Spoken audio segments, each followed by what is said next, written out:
Imaginez, vous êtes quelque part au début de l'année 2000. Pokémon Rouge et Bleu est encore tout récent pour nous autres jeunes français. Ces jeux et tout leur univers ont envahi nos rayons au grand malheur des portefeuilles de nos parents. Chaque heureux possesseur d'une Game Boy a passé des mois à parcourir Kanto et à collecter autant de créatures que possible, échangeant avec ses camarades pour compléter le Saint Pokédex. Vous-même, vous arrivez tant bien que mal à vaincre la Ligue et à vous rendre au fond de la caverne azurée pour attraper Mewtwo. Et pourtant, vous le savez, Mewtwo n'est pas le dernier Pokémon du Pokédex. Dans les cours de récré, on parle tous du fameux Mew. Déjà parce qu'il est utilisé dans l'aventure dans des rapports totalement facultatifs. Mais aussi parce qu'en France, tout est sorti en même temps. Les jeux, le dessin animé, les cartes, et bien sûr le film où Mew et Mewtwo s'affrontent. Nous étions donc tous parfaitement conscients de son existence, mais personne ne savait comment l'obtenir. Et évidemment, pour faire leurs intéressants, ou parce qu'ils l'avaient entendu de quelqu'un d'autre, certains ont commencé à répandre des rumeurs sur la manière d'obtenir le Pokémon ultime. La plus tenace étant celle de Mew sous le camion. Vous la connaissez certainement, mais pour ceux qui y sont totalement étrangers, il y a un camion dans un endroit spécifique et la rumeur voulait qu'en utilisant la capacité force, qui permet de déplacer des rochers, le camion se pousse et que Mew en sorte. Évidemment, avec le recul, ça n'a aucun sens. Pourquoi un Pokémon aussi rare serait caché dans un lieu aussi banal? Mais trouver Mew nous obsédait tellement qu'on était prêt à y croire. Cette légende persistait, et pour cause. L'endroit en question devenait inaccessible une fois passé une certaine portion de l'aventure. À moins de réaliser volontairement une série d'actions spécifiques, donc peu de chances que ça vous soit arrivé durant votre première partie. Et personne n'avait la foi de recommencer son unique fichier de sauvegarde juste pour tester. De ce fait, ce Mew de Schrödinger avait apporté un frisson de mystère auquel nous n'étions pas spécialement habitués. Aujourd'hui, je vous propose une petite rétrospective nostalgie sur cette époque où le doute était permis.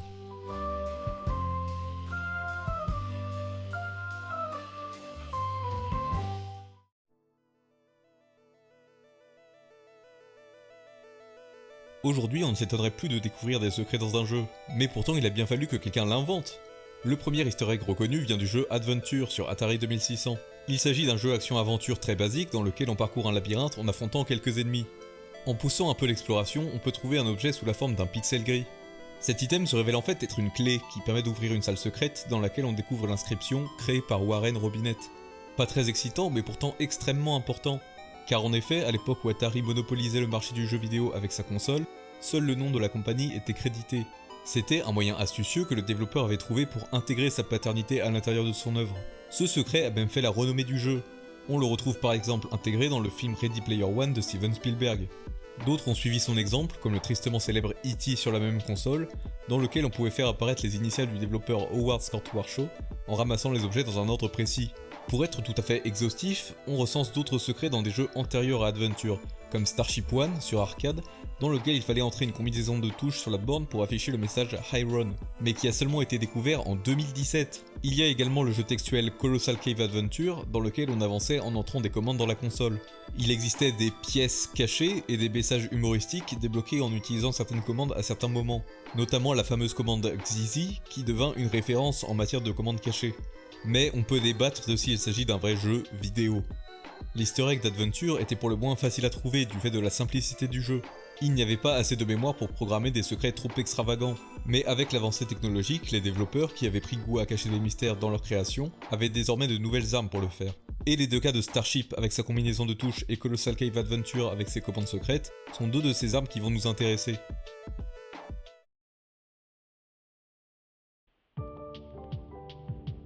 Et oui, car c'est peut-être une des façons les plus connues de découvrir un secret dans les jeux à l'époque, le fameux code de triche. Qu'il soit rentré via un clavier ou via une série de touches spécifiques, ces combinaisons peuvent altérer le jeu à petite comme à grande échelle. Le plus connu d'entre eux est bien sûr le fameux Konami Code, qu'on retrouve dans les jeux... Konami, c'est bien, vous suivez. Tout commence dans le jeu Gradius. En tapant OO, Baba, gauche-droite, BA depuis le menu, vous commenciez la partie avec toutes les améliorations du vaisseau, ce qui rendait le jeu bien plus simple. Il s'agit vraisemblablement d'un oubli du développeur Kazuhisa Hashimoto, qui se servait de cette commande pour tester le jeu plus facilement, et qui l'a laissé involontairement dans le produit final. Et quel bel oubli ce fut, car ce code est devenu une institution dans les titres de Konami. Le code fut implémenté dans la plupart des jeux de l'éditeur, et libre au joueur de le tester à divers moments pour découvrir un secret. Souvent, il ne servait qu'à augmenter son nombre de vies ou obtenir des armes plus puissantes. Mais d'autres fois, il débloquait du nouveau contenu, comme dans Castlevania Harmony of Dissonance, pour obtenir un personnage inédit dans le mode Boss Rush. Et parfois, comme dans certains Metal Gear Solid, il trompe les attentes du joueur en répondant par un message comique, voire une punition. Le Konami Code est devenu une telle marque de fabrique qu'il a été référencé dans d'autres médias, comme l'excellent Pixar Les Mondes de Ralph ou une frame du générique de la série Gravity Falls. Aujourd'hui, ces codes sont bien connus de tous, mais à l'époque où internet n'était pas démocratisé, on les trouvait soit dans des magazines spécialisés, ou bien encore une fois, un de vos camarades d'école était tombé dessus et vous refilait l'astuce. Certains codes font même partie intégrante de leur jeu, notamment les jeux type bac à sable où le joueur possède une immense liberté d'action pour expérimenter les limites du jeu. En principal exemple, on a GTA, et dans une moindre mesure, les Sims. Vous avez tous certainement eu un pote qui s'est ramené à l'école avec une feuille A4 où il avait copié des codes pour avoir un hélicoptère ou un tank sur GTA. Et vous avez très certainement fait une partie de Sims avec le code pour avoir argent illimité, tout simplement pour créer votre vie sans vous soucier d'aller travailler. Trouver et utiliser un de ces codes était jouissif car il donnait l'illusion de transgresser les règles du jeu. Le dernier type de code que j'aimerais évoquer, c'est une mécanique que j'ai vu très peu de fois utilisée mais qui m'a toujours fasciné. Je sais pas si ça a un nom officiel mais pour cette vidéo je vais appeler ça le code de transfert. Dans une poignée de jeux, finir l'aventure te donnait un code. Ce code, tu pouvais alors le rentrer en commençant une nouvelle partie dans un autre jeu et ainsi débloquer énormément de contenu. Mais ce n'est pas tout. Ce code contenait également les données de l'ancienne partie, ce qui fait que dans le nouveau jeu, les personnages agissaient comme s'ils te connaissaient déjà. Les deux exemples les plus concrets à ma connaissance sont par pure coïncidence des jeux de mes deux sagas préférés. Oracle of Ages et Oracle of Seasons de la série The Legend of Zelda, et Golden Sun 1 et 2. Oracle of Ages et Seasons sont les deux opus Zelda les plus sous-cotés à mon humble avis. Je ne vais pas trop m'étaler sur les jeux, si vous voulez en apprendre plus, je vous renvoie à l'excellente vidéo d'Esquive la boule de feu. Les deux titres sont sortis sur Game Boy Color en 2001, donc très tardivement dans la vie de la console. Sur un principe similaire à Pokémon Rouge et Bleu, les deux versions sont complémentaires, mais ce sont bien deux jeux distincts avec leur propre aventure. Mais quand vous finissez l'un d'eux, vous obtenez donc un fameux code. Rentrez ce code dans l'autre jeu et hop, on ne vous demande même pas de vous présenter, le jeu connaît déjà votre nom. Vous commencez directement avec votre épée au lieu de la trouver et le scénario sera légèrement altéré avec des quêtes et des objets inédits. Après avoir fini le deuxième jeu, vous pourrez alors accéder à la vraie fin commune aux deux opus. Le fait que ça passe par un code et pas par un moyen direct comme le câble Link, ça donnait un côté magique à cette mécanique, comme si les deux jeux étaient connectés par la pensée. Pour Golden Sun, c'était plus ou moins la même chose, mais entre des suites plutôt que des versions complémentaires. Une fois fini Golden Sun 1, vous obteniez un code à entrer dans Golden Sun 2, et ainsi le groupe de Golden Sun 1 rejoignait votre équipe telle que vous les aviez laissés dans le premier opus, avec leurs noms, leurs équipements, leurs jeans, etc. Cela permettait encore une fois de débloquer des endroits, des objets et un nouveau boss de fin. Je n'ai pas d'autres exemples de code de transfert que ces deux-là, donc si vous en connaissez d'autres, je vous laisse me le dire en commentaire.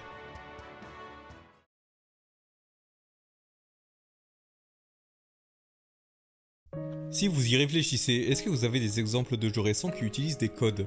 À part les jeux bac à sable dont on a parlé précédemment, c'est une pratique qui s'est grandement raréfiée, tout simplement parce que c'est un stigmate d'une époque où les limitations privilégiaient d'aller au plus simple. Une fois les outils plus performants, les développeurs pouvaient cacher des secrets dans les mécaniques mêmes du jeu.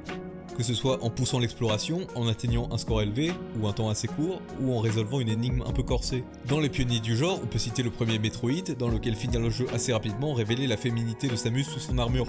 Ce qui a malencontreusement lancé une vague de rumeurs sur de potentielles façons de dénuder des héroïnes du jeu vidéo, dont Lara Croft a été la principale victime. Dans Star Fox 64, il existe plusieurs routes et plusieurs niveaux de difficulté. Seuls de bons résultats sur les routes les plus ardues vous conduiront au boss de fin secret. Aujourd'hui, ces exploits à réaliser ont pris la forme d'une feature bien connue, celle des succès.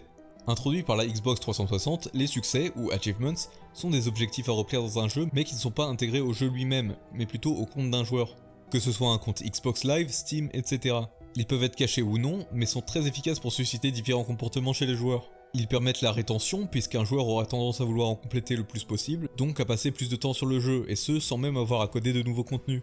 Si un succès particulièrement difficile est complété, il procure évidemment un sentiment de satisfaction, puisqu'on fait partie d'un petit groupe l'ayant réussi, vu que le pourcentage de joueurs ayant complété les succès est généralement public. Mais ce système est également très pratique pour les développeurs qui peuvent ainsi facilement récolter des statistiques sur le comportement des joueurs. Et oui, l'air de rien, les succès sont des expériences sociales à l'échelle d'un jeu vidéo. Mais les succès ne sont finalement que des messages avec une image et n'ont donc pas vraiment plus de valeur pour le joueur que le message d'adventure. Si on veut retrouver des secrets intégrés directement au jeu, il faut se tourner vers les indépendants. En effet, si les gros éditeurs vont aujourd'hui se reposer sur des standards et délivrer un jeu qui se concentre surtout sur la forme, les développeurs indépendants, eux, décident de la quasi-totalité des aspects de leur jeu, du gameplay au graphisme en passant par la musique, voire le marketing. Ils peuvent la plupart du temps se permettre d'imaginer des concepts plus innovants, car ils ne sont pas bridés par la contrainte de faire partie d'un grand groupe. Ainsi, beaucoup prennent la peine de rajouter de la profondeur à leur jeu via des secrets et des mystères. Quelques exemples qui me viennent en tête. The Binding of Isaac, qui regorge d'une quantité astronomique de secrets à débloquer, symbolisés par les intitulés de niveaux de complétion qui deviennent de plus en plus absurdes, Fez avec ses énigmes sur plusieurs plans comprenant des QR codes, un alphabet à déchiffrer, des combinaisons de touches à rentrer, etc. Outer Wilds qui vous lâche dans la nature sans explication pour que vous démêliez tous les secrets avec son propre système de langage, et Tunic qui est un jeu d'aventure magnifique qui contient des secrets extrêmement complexes et méta que seuls les plus acharnés sont à même de découvrir. Après, même des grosses productions peuvent se prêter au jeu, mais on retrouve surtout ça dans les open world. Évidemment qu'Elden Ring et Breath of the Wild possèdent leur lot de zones bien cachées, et je n'ai aucun doute qu'à sa sortie, GTA 6 nous inondera d'easter eggs et de secrets à trouver sur la map.